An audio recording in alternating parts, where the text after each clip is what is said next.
Hello दोस्तों, मैं आपका इंजीनियरिंग स्टडी मेथड में स्वागत करता हूं। दोस्तों, मैं आपके लिए इलेक्ट्रिकल फोर्थ सेमेस्टर के लिए क्लासेस लेकर आया हूं जो कि एमसीक्यू है दोस्तों। तो आप लोगों का जो सब्जेक्ट है दोस्तों आज transmission and distribution of electrical power TDP, जो कि इलेक्ट्रिकल फोर्थ सेमेस्टर में पढ़ाया जाता है दोस्तों। तो आज आप लोगों का पार्ट सेकेंड है, पार्ट फर्स्ट अपलोड हो चुका है। आप लोग डिस्क्रिप्शन बॉक्स में जाकर चेक कर सकते हैं। और दोस्तों, आप लोग मेरे चैनल पर पहली बार आए हैं तो मेरे चैनल को सब्सक्राइब कर दीजिए। अगर वीडियो अच्छा लगे तो वीडियो को लाइक कर दीजिए और ज़्यादा से ज़्यादा दोस्तों में शेयर कर दीजिए दोस्तों कि ज़्यादा से ज़्यादा दोस्त मेरे चैनल से जुड़ सके। तो ज़्यादा देर न करते हुए चलते हैं अपने पार्ट पर दोस्तों हम लोग। तो दोस्तों, आप लोगों का फर्स्ट क्वेश्चन है, देख लीजिए फर्स्ट क्वेश्चन क्या कह रहा है दोस्तों। कह रहा है निम्न में से कौन सा केबल ऊष्मा का उत्पादन का स्रोत है। तो आप लोग देख सकते हैं दोस्तों, पहला ऑप्शन है आप लोगों का कि dielectric losses in cable insulation. और सेकेंड है दोस्तों आप लोगों का जो सेकेंड ऑप्शन है दोस्तों, बी ऑप्शन है वो आप लोगों का है losses in the conductor, conductor में नुकसान। और सी ऑप्शन है दोस्तों आप लोगों का कि losses in the metallic sheathing and armouring, दोस्तों धात्विक आवरण और कवच में हानि। और डी ऑप्शन है दोस्तों आप लोगों का ऑल ऑफ द एबव, उपरोक्त सभी। तो आप लोग इन चारों में से आंसर बता सकते हैं कौन सा ऑप्शन सही हो जाएगा दोस्तों। तो जो आप लोगों का जो ऑप्शन सही होगा वह दोस्तों आप लोगों का डी ऑप्शन सही हो जाएगा। ऑल ऑफ एबव दोस्तों आप लोगों का होगा। जो केबल में जो ऊष्मा उत्पादन का स्रोत है दोस्तों वो हम लोग डाई इलेक्ट्रिकल लॉसेस से भी केबल इंसुलेशन, उसके बाद लॉसेस इन कंडक्टर, कंडक्टर में नुकसान, और losses in the metallic and sheathing and armouring, इन तीनों के द्वारा हम लोग ऊष्मा में उत्पादन का स्रोत जान सकते हैं दोस्तों। चलते हैं दोस्तों हम लोग सेकेंड क्वेश्चन पर। सेकेंड क्वेश्चन क्या कह रहा है देख लीजिए दोस्तों। आप लोगों का सेकेंड क्वेश्चन कह रहा है निम्न में से कौन सा डीसी वितरण प्रणाली पहली लागत में सबसे सरल और सबसे कम है। दोस्तों, हम लोगों को जो डीसी वितरण डिस्ट्रीब्यूशन सिस्टम होता है वह कौन सी पहली लागत में सबसे सरल और सबसे कम होती है। ये ऑप्शन है दोस्तों आप लोगों का रेडियल सिस्टम, बी ऑप्शन है रिंग सिस्टम, सी ऑप्शन है दोस्तों आप लोगों का इंटरकनेक्टेड सिस्टम, और डी ऑप्शन है इनमें से कोई नहीं। आप लोग इन चारों में से आंसर बता सकते हैं कौन सा ऑप्शन सही हो जाएगा। तो दोस्तों आप लोगों का जो सेकेंड का आंसर होगा वह रेडियल सिस्टम हो जाएगा। जो डीसी डिस्ट्रीब्यूशन सिस्टम होती है दोस्तों, जो सबसे सरल और सबसे कम होती है वह रेडियल सिस्टम होती है। चलते हैं दोस्तों हम लोग थर्ड क्वेश्चन पर। थर्ड क्वेश्चन देख लेते हैं। थर्ड क्वेश्चन क्या कह रहा है कि एक बूस्टर है। बूस्टर क्या है बता सकते हैं दोस्तों। ए ऑप्शन है आप लोगों का series wound generator, B option है शंट वाउंड जनरेटर, और सी ऑप्शन है सिंक्रोनस जनरेटर, और डी ऑप्शन है इनमें से कोई नहीं। तो आप लोग इन चारों ऑप्शन में से बता सकते हैं कौन सा ऑप्शन सही हो जाएगा। तो दोस्तों आप लोगों का जो आंसर सही होगा वो आप लोगों का हो जाएगा सीरीज वाउंड जनरेटर। जो बूस्टर होता है वह दोस्तों आप लोगों का श्रेणी वाउंड जनरेटर होता है, जनरेटर होता है। तो हम लोग देख लेते हैं दोस्तों नेक्स्ट क्वेश्चन चलते हैं हम लोग। फोर्थ क्वेश्चन क्या कह रहा है देख लेते हैं दोस्तों। तो दोस्तों आप लोगों का फोर्थ क्वेश्चन कह रहा है निम्नलिखित में से कौन सा दोष केबल में होने की सबसे अधिक संभावना है। जो केबल में दोष होती है सबसे ज़्यादा कौन सा दोष होता है आप लोग बता सकते हैं। ए ऑप्शन है दोस्तों आप लोगों का क्रॉस या शॉर्ट सर्किट दोष, बी ऑप्शन है दोस्तों आप लोगों का ओपन सर्किट दोष, सी ऑप्शन है दोस्तों केबल इंसुलेशन का ब्रेकडाउन, और डी ऑप्शन है आप लोगों का उपरोक्त सभी। तो इन चारों में से आप लोग आंसर बता सकते हैं कौन सा ऑप्शन सही हो जाएगा। ए या बी या सी या डी, इन चारों में से कौन सा ऑप्शन सही हो जाएगा। तो दोस्तों जो आप लोगों का फोर्थ का आंसर होगा वो आप लोगों का डी ऑप्शन सही हो जाएगा। डी ऑप्शन सही होगा दोस्तों, उपरोक्त सभी। जो दोष होता है दोस्तों सबसे अधिक केबल में दोष होता है वह क्रॉस या शॉर्ट सर्किट दोष होता है, ओपन सर्किट दोष होता है, और केबल इंसुलेशन का ब्रेकडाउन, ये तीनों दोष होता है दोस्तों। तो चलते हैं नेक्स्ट क्वेश्चन पर देख लेते हैं। फिफ्थ क्वेश्चन क्या कह रहा है दोस्तों। फिफ्थ क्वेश्चन कह रहा है दोस्तों आप लोगों का कि एक केबल के लोड शीट के नुकसान का कारण है। जो दोस्तों केबल होता है उसका लोड शीट का नुकसान का कारण क्या होता है? ये ऑप्शन है आप लोगों का कंपन के माध्यम से भार का क्रिस्टीकरण। और बी ऑप्शन है दोस्तों पृथ्वी में दबे होने पर भार पर रासायनिक क्रिया। और सी ऑप्शन है यांत्रिक क्षति। और डी ऑप्शन है उपरोक्त सभी। तो आप लोग इन चारों में से आंसर बता सकते हैं कौन सा ऑप्शन सही हो जाएगा। तो दोस्तों हम लोग देख लेते हैं कौन सा आप लोगों का ऑप्शन सही होगा। तो जो 5 का आंसर होगा दोस्तों वह आप लोगों का हो जाएगा, आप लोगों का डी ऑप्शन सही हो जाएगा। उपरोक्त सभी आप लोगों का हो जाएगा। जो दोस्तों हम लोगों का एक केबल में लोड शीट का नुकसान का कारण क्या होता है? तो ये तीनों हो जाता है।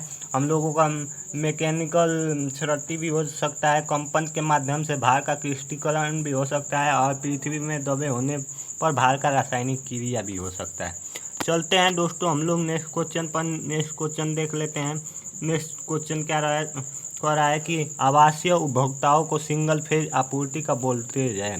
दोस्तों जो आवासीय उपभोक्ता होती है उसमें सिंगल फेज आपूर्ति का वोल्टेज कितना होता है आप लोग बता सकते हैं। ए ऑप्शन है 110 वोल्ट, बी ऑप्शन है 210 वोल्ट, और सी ऑप्शन है दोस्तों आप लोगों का 230 वोल्ट, और डी ऑप्शन है 400 वोल्ट। तो आप लोग इन चारों में से आंसर बता सकते हैं कौन सा ऑप्शन सही हो जाएगा दोस्तों। तो जो आप लोगों का 6 का आंसर हो जाएगा वह आप लोगों का हो जाएगा सी ऑप्शन सही हो जाएगा। 230 वोल्ट होता है दोस्तों जो रेसिडेंटल होता है उपभोक्ता, उसका सिंगल फेज आपूर्ति का वोल्टेज 230 वोल्ट होता है। आप लोगों का 230 वोल्ट होता है, 230 वोल्ट आवासीय उपभोक्ताओं के लिए सिंगल फेज। तो चलते हैं दोस्तों हम लोग नेक्स्ट क्वेश्चन देख लेते हैं। नेक्स्ट क्वेश्चन क्या कह रहा है? तो नेक्स्ट क्वेश्चन कह रहा है दोस्तों आप लोगों का कि भारत में अधिकांश वोल्टेज ट्रांसमिशन लाइन्स है। दोस्तों आप लोगों का जो भारत में जो अधिकांश हाई वोल्टेज ट्रांसमिशन लाइन क्या है? तो ए ऑप्शन है, देख लीजिए ऑप्शन क्या है दोस्तों। ए ऑप्शन है भूमिगत अंडरग्राउंड, बी ऑप्शन है ओवरहेड, और सी ऑप्शन है उपरोक्त में से कोई भी नहीं, और डी ऑप्शन है दोस्तों इनमें से कोई नहीं। दोस्तों जो सी ऑप्शन है उपरोक्त में से कोई भी, मतलब ये दोनों में से कोई भी हो सकता है, और डी ऑप्शन है इनमें से कोई नहीं। दोस्तों आप लोग चारों ऑप्शन में से बता दीजिए आंसर कौन सा सही हो जाएगा। तो दोस्तों आप लोगों का जो आंसर सही होगा वो आप लोगों का हो जाएगा बी ऑप्शन। जो ओवरहेड होता है दोस्तों वो आप लोगों का होता है। भारत में क्या होता है अधिकांश हाई वोल्ट से किससे ट्रांसमिशन लाइन से, कौन सा ट्रांसमिशन लाइन से किया जाता है? तो ओवरहेड ट्रांसमिशन लाइन से किया जाता है। चलते हैं दोस्तों हम लोग नेक्स्ट क्वेश्चन पर, देख लेते हैं नेक्स्ट क्वेश्चन क्या कर रहा है। एक क्वेश्चन कह रहा है दोस्तों कि आवासीय क्षेत्रों के लिए विवरण है। जो आवासीय क्षेत्र होती है दोस्तों उसका विवरण क्या है? आप लोग इन चार ऑप्शन में तो बता सकते हैं। तो ए ऑप्शन है दोस्तों आप लोगों का सिंगल फेज, बी ऑप्शन है 3 फेज 3 वायर, सी ऑप्शन है 3 फेज 4 वायर, और डी ऑप्शन है इनमें से कोई नहीं, नॉन ऑफ द अबव। आप लोग बता सकते हैं दोस्तों इन चारों ऑप्शन में से कौन सा ऑप्शन सही हो जाएगा। तो दोस्तों जो आप लोगों का एफ का आंसर हो जाएगा वो आप लोगों का सी ऑप्शन सही हो जाएगा। 3 फेज 4 वायर हो जाएगा दोस्तों आप लोगों का। जो आवासीय क्षेत्रों के लिए विवरण होती है वो आप लोगों का 3 फेज और 4 वायर होता है। तो आप लोगों का एफ का सी ऑप्शन सही हो जाएगा। चलते हैं हम लोग नेक्स्ट क्वेश्चन देख लेते हैं दोस्तों। नाइन्थ देख लेते हैं। नाइन्थ क्या कह रहा है कि ओवर हेड लाइन के कंडक्टर हैं। जो ओवर हेड लाइन होता है उसका कंडक्टर क्या होता है? ए ऑप्शन है दोस्तों आप लोगों का सॉलिड ठोस, बी ऑप्शन स्टैंडर्ड, अब सी ऑप्शन है आप लोगों का बोथ सॉलिड एंड स्टैंडर्ड, और डी ऑप्शन है नॉन ऑफ द अबव, इनमें से कोई नहीं। तो आप लोग इनमें से चारों ऑप्शन में से आंसर बता सकते हैं कौन सा आप लोगों का ऑप्शन सही होगा। तो दोस्तों आप लोगों का जो आंसर सही हो जाएगा वो आप लोगों का सी ऑप्शन सही हो जाएगा, बोथ सॉलिड एंड स्टैंडर्ड। जो आप लोगों का ओवर हेड लाइन का कंडक्टर होता है ये दोनों होता है, सॉलिड और स्टैंडर्ड दोनों होता है। तो आप लोगों का 9 का जो आंसर होगा वह सी ऑप्शन सही हो जाएगा। देख लीजिए दोस्तों। चलते हैं हम लोग नेक्स्ट क्वेश्चन पर दोस्तों। तो दोस्तों आप लोगों का 10th क्वेश्चन क्या है देख लीजिए। 10th क्वेश्चन कह रहा है कि उच्च बोलते संचरण लाइनें उपयोग करती हैं।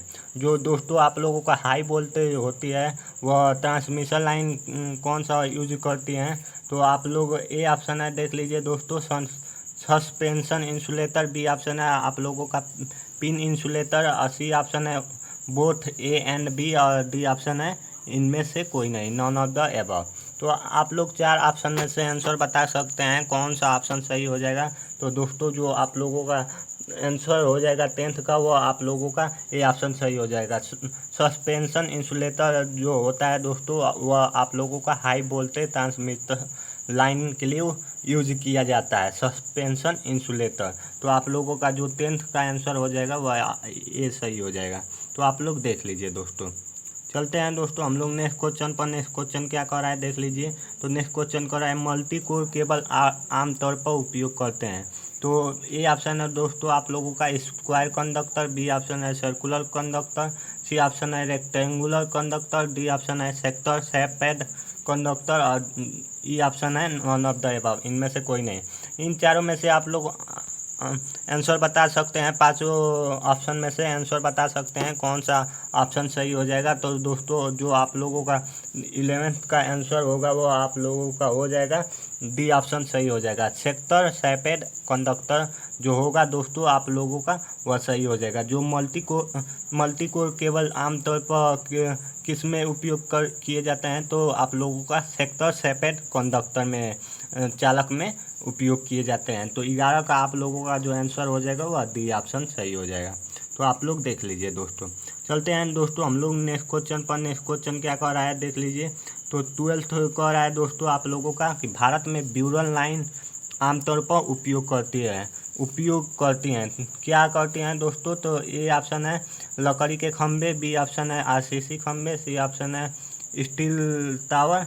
और डी ऑप्शन है इनमें से कोई नहीं। इन चारों ऑप्शन में से आप लोग आंसर बता सकते हैं कौन सा आंसर सही हो जाएगा। तो दोस्तों जो आप लोगों का आंसर सही हो जाएगा वो आप लोगों का बी ऑप्शन सही हो जाएगा। आरसीसी खंभे जो होती हैं दोस्तों वो आप लोगों का भारत में ज़्यादातर ब्यूरल लाइन आमतौर पर उपयोग करती है, यूज करती हैं। चलते हैं दोस्तों हम लोग नेक्स्ट क्वेश्चन पर। नेक्स्ट क्वेश्चन देख लेते हैं। नेक्स्ट क्वेश्चन क्या कर रहा है आप लोगों का।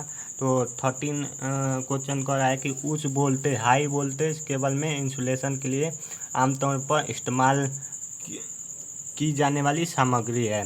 तो जो हाई वोल्टेज केबल पर इंसुलेशन के लिए आमतौर पर कौन सा सामग्री इस्तेमाल किया जाता है। ये ऑप्शन है आप लोगों का लीड है दोस्तों। अब बी ऑप्शन है पेपर। सी ऑप्शन है रबर। और डी ऑप्शन है नॉन ऑफ द अबव, इनमें से कोई नहीं। आप लोग इन चारों में से आंसर बता सकते हैं कौन सा ऑप्शन सही हो जाएगा। तो दोस्तों जो आप लोगों का 13 का आंसर हो जाएगा वो आप लोगों का बी ऑप्शन सही हो जाएगा। 13 का बी ऑप्शन सही हो जाएगा। जो दोस्तों जो हम लोगों हाई वोल्टेज केबल में इंसुलेशन के लिए इस्तेमाल करते हैं आमतौर पर, तो वह आप लोगों का पेपर होता है दोस्तों। पेपर आप लोगों का होता है। चलते हैं नेक्स्ट क्वेश्चन पर। नेक्स्ट क्वेश्चन देख लेते हैं दोस्तों आप लोगों का। नेक्स्ट क्वेश्चन कर रहा है रेखा प्रतिबाधा और संत प्रवेश का अनुपात का वर्गमूल कहलाता है। क्या कहलाता है। तो ए ऑप्शन है दोस्तों आप लोगों का लाइन का विनियम। बी ऑप्शन है लाइन की वृद्धि प्रतिबाधा। देख लेते हैं दोस्तों हम लोग सी ऑप्शन कह रहा है कि लाइन का संचालन। और डी ऑप्शन है इनमें से कोई नहीं। आप लोग इन चारों में से ऑप्शन में से आंसर बता सकते हैं कौन सा ऑप्शन सही हो जाएगा। तो दोस्तों जो आप लोगों का आंसर होगा वो आप लोगों का लाइन का विनियम हो जाएगा। जो दोस्तों रेखा प्रतिबाधा और संत प्रवेश का अनुपात का वर्गमूल होता है वह लाइन का विनियम होता है। चलते हैं दोस्तों हम लोग नेक्स्ट क्वेश्चन देख लेते हैं। लास्ट क्वेश्चन क्या कह रहा है। लास्ट क्वेश्चन दोस्तों जो आप लोगों का कह रहा है वह निम्नलिखित में से कौन सा एक स्थिर वोल्टेज पारेषण प्रणाली का अवगुण है। जो कांस्टेंट वोल्टेज ऑपरेशन सिस्टम का अवगुण क्या है दोस्तों। तो ये ऑप्शन है दोस्तों सिस्टम के साथ सर्किट करंट में वृद्धि। बी ऑप्शन है दोस्तों लाइन टर्मिनलों का सभी भारों पर स्थिर वोल्टेज की उपलब्धता। सी ऑप्शन है दोस्तों उच्च टर्मिनल अभिकारकों के संभावित उपयोग के कारण लाइन के लिए बेहतर सुरक्षा की संभावना। और डी ऑप्शन है दोस्तों मध्यम और भारी भार के समय पावर फैक्टर में सुधार। इन चारों ऑप्शन में से आप लोग आंसर बता सकते हैं कौन सा ऑप्शन सही हो जाएगा 15 का। तो दोस्तों आप लोगों का जो 15 का आंसर होगा वो आप लोगों का ये सही हो जाएगा। सिस्टम में शॉर्ट सर्किटकरण में वृद्धि होता है, जो आप लोगों का एक कांस्टेंट बोलते पारेषण प्रणाली सिस्टम होता है का अवगुण होता है, वो आप लोगों का सिस्टम के साथ सर्किटकरण में वृद्धि होता है दोस्तों, वही अवगुण होता है। तो आप लोगों का जो हो जाएगा 15 का ये हो जाएगा। और दोस्तों यहीं पर वीडियो समाप्त करता हूँ मैं। और आप लोग मेरे टेलीग्राम चैनल पर नहीं जुड़े हैं तो आप लोग मेरे डिस्क्रिप्शन बॉक्स में जाकर टेलीग्राम चैनल ज्वाइन कर लीजिए, वहीं पर मैं आपको ये PDF भेज दूंगा। और जो इंग्लिश में चाहता है PDF वह उसको भी अंग्रेजी में मिल जाएगी टेलीग्राम चैनल पर। तो आप लोग जाकर ज्वाइन कर लीजिए टेलीग्राम चैनल, डिस्क्रिप्शन बॉक्स में है। और वीडियो को ज़्यादा से ज़्यादा शेयर कीजिए। थैंक यू दोस्तों।